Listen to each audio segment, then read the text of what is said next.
This is every way to make a bad thing good in Minecraft. And hey, YouTube tells me that most of my subscribers subscribe to the channel on their phone. So if you're watching this on anything else, be that your TV, your tablet, your robot best friend, whatever, if you can use it to subscribe below, then do so. And let us know what you're watching on in the comments. It's free and it helps out a ton. And you know what else helps out a ton? Tank. This is War Thunder, a top military action free-to-play multiplayer game available on your PC, Xbox, PlayStation, and Mac. And it features confrontations between ground vehicles, aircraft, and naval vessels. War Thunder perfectly captures the scale and sensation of fierce battles using military equipment. The list of available tanks, planes, helicopters, and ships includes all iconic machines and lesser-known prototypes from the mid-20th century right up until the present. All vehicles in the game can be upgraded and improved with additional modules. In the new Alpha Strike update, Hungarian Aviation is now available, along with a bunch of new equipment, both modern and classic. And the visual effects have been significantly improved too, as well as gameplay has been refined based on community requests. Plus, a new map for intense tank and aviation battles, North Holland, allows you to fight in the Red Light District or create a small apocalypse right in the shopping center. So download War Thunder for free by using the link in the description, and all new players and those who haven't played War Thunder for over a half a year or more will receive some special bonuses. Rentals for the P-40E1 aircraft and M4 tank for a week, along with free unique skins for them, a special decorator Eagle of Valor, and even more gifts. And if you see me in game, just please don't blow me up.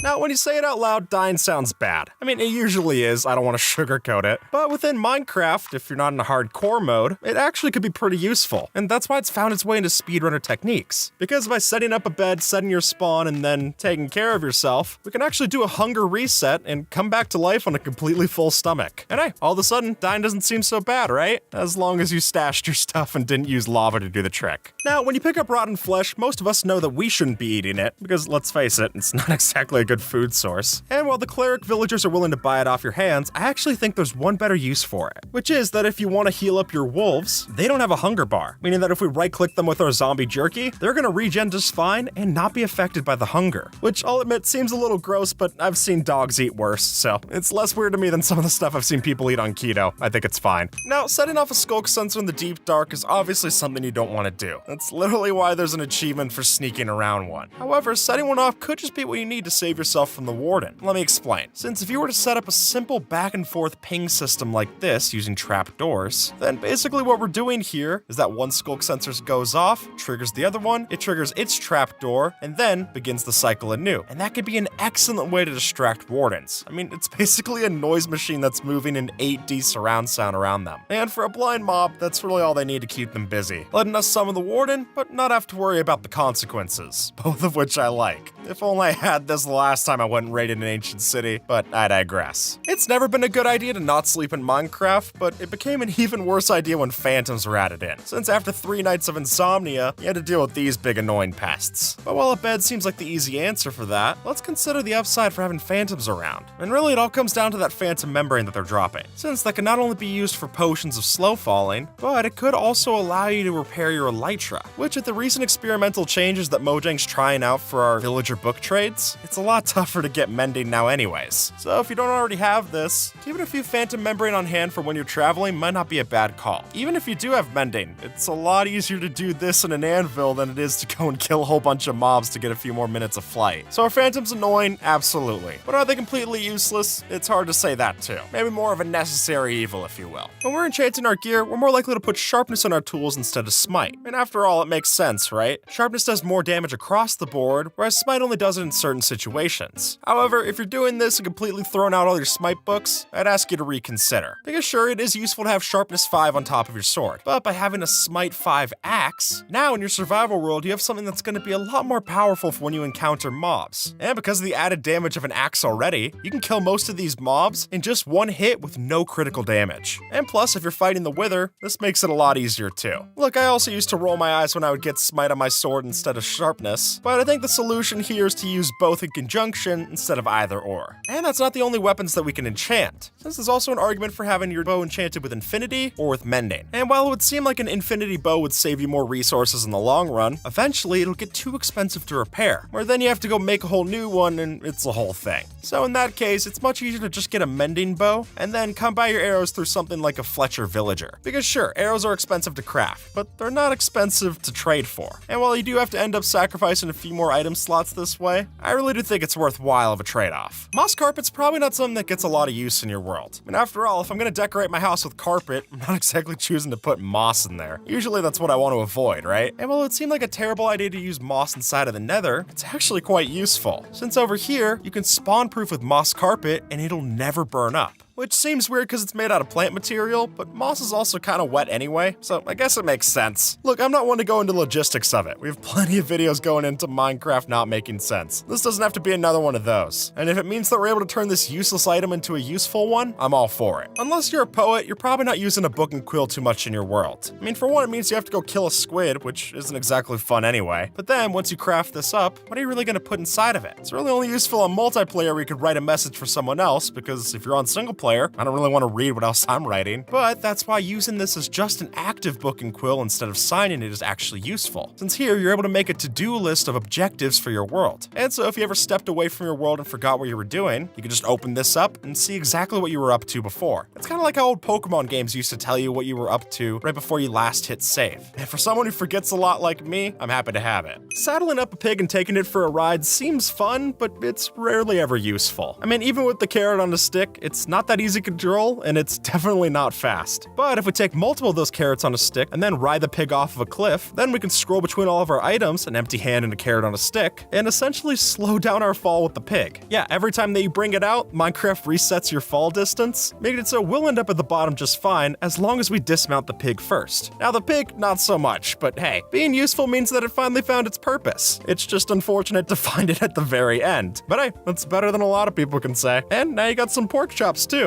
Making a floor for yourself out of honey blocks is generally a terrible idea. I mean, they're as slow as slime to walk around on, and you can't easily jump off of them unlike the slime blocks. But with that disadvantage is actually where they have their greatest advantage. See, these are great for trapping mobs in place, whether that's making it so that your hostile mobs can't jump out, or keeping your villagers in place in a trading hall so that they can't go around and cause ruckus. But after all, you want them to stay there for their full shift, so if all that takes is making the floor as sticky as a movie theater, I'm more than fine to sweeten the deal if it means that I can go make deals with these villagers. Do not dig straight down. Everyone's heard that. It's a classic Minecraft rule. But the truth is that it actually is much safer than you might think. And here's the best way to do it. Since instead of doing a 1x1 hole, if we just position ourselves in the intersection of two blocks like this, then if we dig them each one at a time, we'll still be standing on one of the blocks if the other one opens up into falling into lava. And at that point, if you don't recognize it and correct your mistake, you deserve to fall in the lava of the ravine. But as long as you keep that in mind, it could be pretty useful for getting yourself into some helpful stuff. Rivers can be a beautiful backdrop to your future builds, but while they look nice in the day, they can quickly turn problematic at night, and the drowned mobs make sure of that. So that means we need some way to light up our lake bed. And while things like glowstone or sea lanterns could definitely work, those are expensive to come by, especially if you need them in bulk. So instead, why don't we opt for this pickle pariah? No joke, 4 of these in one block give off more light than a torch, and since they're so easy to farm, you'll have plenty to solve your problem. A gas turret certainly has a nice ring to it, and as you can see from this user's design, it's a lot of fun too. Now, in order to create this homemade design, you're going to need to bring a ghast into the overworld. Then, after you trap that new ghast, we can flip a lever to move a piece of its trap wall up and down like so, and that'll let us choose how and when the ghast shoots a fireball. From there, we just need a mash click to punch it in the right direction, and we'll have ourselves an open invitation to wreak havoc on your friends. Now, how do you think these carpets are floating? I'll give you a hint, it's not string, but instead, this user found out that you can use glow lichen to do the trick. And with their design, we can shed some light on the build and maintain its style without using ugly support blocks. And hey, this might just offer an extra bit of subtle spawn proofing as well. So whether you stop at the patio umbrella or use this for another kind of magic carpet contraption, it's well worth a shot. If you have only 3 dirt blocks, you're rich, or at least richer than you might think. Since if you have 3 dirt blocks, it's actually possible to trade that up to an emerald. Now, the way that we do this in 1.19 is that we turn our dirt into mud using a water bottle, and then dry it out on a dripstone rack like such to get ourselves our very own clay blocks, which if we then break, we can trade with a stonemason to get ourselves an emerald. It's not exactly the fastest trade, but it's definitely possible, and this proves that even when you're dirt poor, you're still not as poor as you think you are. Deep slate is a tough block to get a lot of, since even with a haste 2 efficiency 5 pickaxe, you still can't instant mine it. But as this user points out, if we get ourselves a wither to do the job, then it actually becomes much easier. As you'll notice, the wither breaks the blocks around its head every time that it takes damage. So if you trap one of these in a tunnel contraption like so, then every time that we punch it, we're gonna get ourselves some more deep slate blocks like so. And since it does a 3x3 area, we can quickly make ourselves a tunnel tunnel or get ourselves some deep slate without even having to damage our pickaxe. If you're harvesting a bunch of trees, it's easy to build up something of an abundance of saplings. And at some point, it's more than we could feasibly replant. But before you start burning them, consider this. Since saplings age off of a random-based system, we could build something like this to use our saplings as a random redstone generator. And it's the closest we've got to the copper golem. Minecraft bells don't do much, and while you could use it for raids or ring that bell to get notified about all future uploads, thank you, by the way,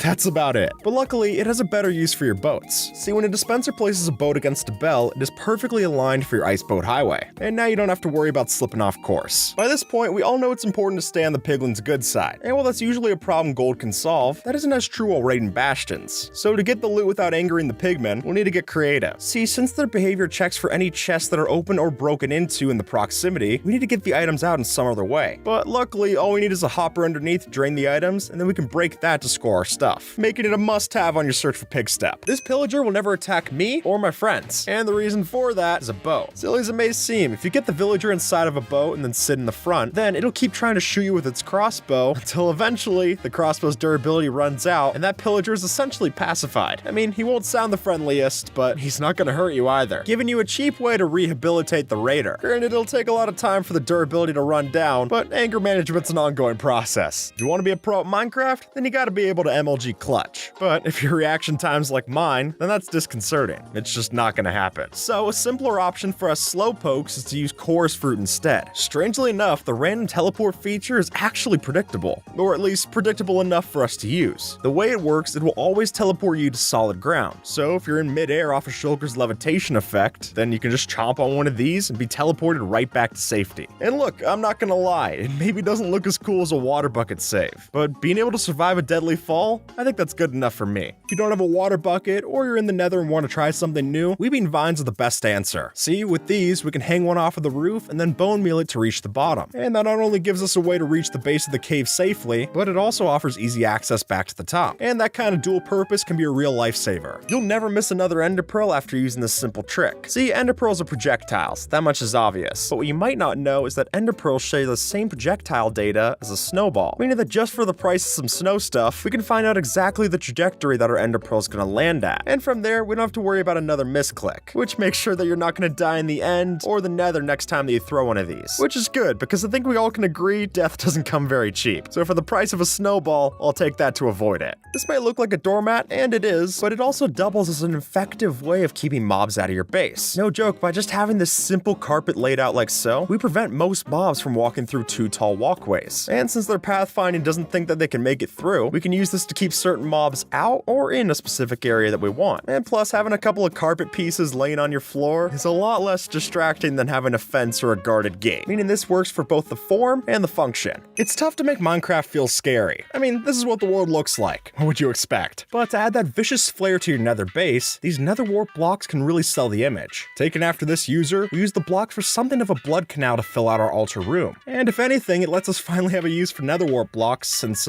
we can't uncraft them in a nether wart. And when they're this easy to come by in a crimson forest, I think that's a win-win. Normally, you can't smelt nether stem blocks or planks, but with some crafting, we can break that rule. By converting nether stem blocks into planks, then the planks into sticks, and then finally our sticks into ladders, we can use them in our furnace for fuel. And while I don't know why you'd use this over the literal lakes of lava that you have available, if you're in the nether without a bucket, it is an option. In life, you got a few essential pairings: the sun and the moon, peanut butter and jelly, and if you ask Bugs Bunny, rabbits and carrots. The way that rabbits work in Minecraft is that they'll try to come near you when you're holding a carrot, which means that with a system like this, you can actually build a rabbit carrot detector for secret entrances. It makes for an extremely weird concept, but if you're willing to carry around a couple extra carrots, those might come in handy if you forget your keys inside the base once again. I guess the only ones who don't benefit here are actually the rabbits, because after all that hard work, they're still not going to be able to get the carrot. Horses aren't that popular for travel, which is fair because they're quickly outclassed late game, but they might still have one thing going for them. See, in the Bedrock version, we're able to place blocks under us in a speed bridge like so. But what's better still is that this even works on horseback, meaning with the right speed, we can even speed bridge on a horse, which is wild to see. And even if it isn't as practical as an Elytra boost, I've got to admit that this is a lot of fun to mess around with. So if you're looking to bring your items across the gorge, maybe just grab a pack mule and do the trek like so. Nobody likes waiting. Whether it's waiting in line, waiting for files to download, or a video to buffer, nobody likes their time wasted, which largely makes nether portals a pain to deal with. In survival mode, not only do you have to wait for the whole sickness animation to play out, but then you've also got to let an entire other dimension load on the other side. It's not exactly speedy, to say the least. But if you got some items, we might be able to cut that down. You see, by using Nether Portal chunk loading, all it takes is throwing an item to the other side, and then all of a sudden, it'll do all of the loading for you. So going forward, maybe take the time to hit the Q key. Might just save you some down the road. Here's how to make your spyglass even better. Since the way that the spyglass works, it actually modifies your existing FOV. So while we could use our regular FOV and have it zoom in this much, if we lower that FOV to the bottom at 30, then you'll notice when we use the spyglass, it zooms in even closer. And then if you got an additional zoom mod on top of that, you can really use this trick to get up close and personal, and then immediately switch off the lower FOV, because playing the rest of the game this way is miserable. In Minecraft, there's knockback, knockback 2, and then the kind of knockback that launches you 1100 blocks away. Thanks to the community's discovery, it turns out that by stunning a Ravager in a build like this, and then sitting a minecart above, we can get launched hundreds of blocks away from the location. And if you're looking to extend that airtime, maybe bring in a Elytra as well for an even greater liftoff. Now, when you see a bin full of nearly broken golden swords, it doesn't exactly look like a treasure chest, and usually we dump these gold farm rejects into something of a trash chute. But instead, why not take this overflow and then funnel it into a super smelter? Do that, and your gold farm will get an extra bonus on profits, which is always good in my book. Snow golems melt in the desert. That's not much of a surprise. Even Frosty the Snowman could have told you that. But what you might be surprised to know is that if you use a fire resistance potion, that'll allow your snow golems to survive in hot climates. And yes, that even includes the nether, as silly as it might seem. So if you have a couple of these lying around after a piglin bartering, you could set up a couple of snow golems, splash them with this, and use those to help you eviscerate through that blaze spawner. Just get ready for the rude awakening when the potion effect wears off, and you're left with nothing more than a pile of snowballs in front of you. I guess nothing good ever lasts, huh? Building a timer with redstone is possible, but costly. But this solves that, since by using even less redstone and even more of a big brain play, we instead use cobwebs and an item to fall slowly through the cobwebs and then drop onto the pressure plate. And there you go, by the time it reaches the bottom, you'll have roughly a minute and 10 seconds passed. So considering that other 1-minute timers look like this, I think it's more than worth it to give this one a shot, especially when it's this simple to set up.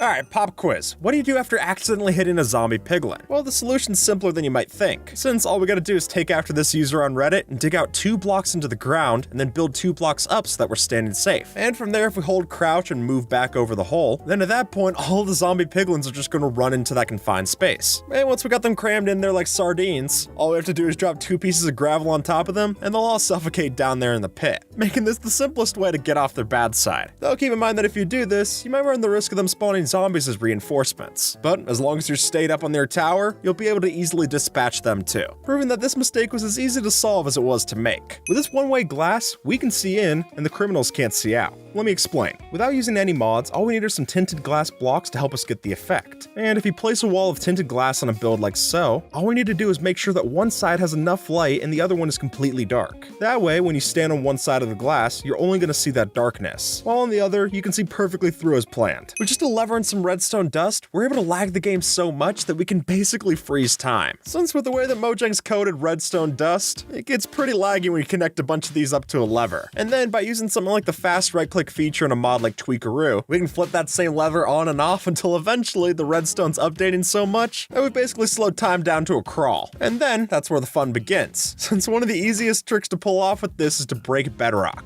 Or if you wanted to, you could use this to freeze time on a multiplayer server, build an entire structure, and then when time switches back to normal, your friend will have no idea where that came from. But let me warn that in that case, you don't want to span the lever for too long, since doing it for longer than 60 seconds might just trigger Minecraft's watchdog to terminate the server. But as long as you freeze time in smaller increments, they'll be none the wiser. Now, how is this lamp powered? Well, the answer is redstone, but probably not how you'd expect it. See, this user discovered that by placing down item frames and design maps like so, they could hide the redstone underneath. So if you have a cobblestone block below, you can cap it off with its own design, or maybe even diamonds to show off. And hey, it'll even work for hiding minecart rails like so, letting us make a secret roller coaster to get around. This composter doesn't look like much, but it's actually my base. Don't believe me? Here, I'll show you. If we just step inside and throw an item right into place, a hidden hopper minecart will trigger and cause this redstone machine to push us right into place. And bam, hidden entrance. And while it's hard to notice what's happening from above, this Reddit user's post makes the mechanics a lot more obvious. Just make sure you place this in a village where it makes sense for there to be a composter. Otherwise, this hidden base could just stick out like a sore thumb. For any fans of The Shining, I'm sure you're well aware of the Here's Johnny Easter egg in Minecraft. That is, if you name a Vindicator Johnny, then it's going to go absolutely insane against all the other mobs around it. And while this is a fun little reference, we can actually use it for way more than that. You see, by putting this Vindicator's aggression into a mob farm, we can actually have it auto-kill the different mobs that we breed. This does make for a pretty brutal system, but the results are hard to argue with. And as long as you yourself manage to keep a respectable distance between Johnny, he's gonna go right to his work and leave you be. Even with the new glow lichen on the walls, lighting up these caves is still a mega task. So why don't we try night vision potions instead? Though that's got its own issue. Potions don't stack, so they're gonna take a lot of room. So instead of sacrificing storage for bottles, why don't we just use night vision arrows instead? After you craft a chunk of these, you can simply hit yourself with a dose and get right back to exploring. Sure, it's a bit more painful, but that's a small price to pay for seeing in the dark. And a stack will give you plenty of time to do that. If you've only got yourself one bucket of water, but you still need an infinite water source, just wait for nighttime. Since if you kill a skeleton and get some bone meal, then you can use that to create seagrass, which if you grow seagrass inside of flowing water, it'll turn that into a full water source block. So whether you're playing in a desert on a skyblock island, or you just don't want to craft another bucket, a bit of bone meal will solve your problem just the same. Don't underestimate tipped arrows, since by just hitting yourself with one of these slow falling arrows, that'll give you just the right amount of slow falling effect that when we partner with a Riptide 3 Trident, we can use this to launch ourselves sky high.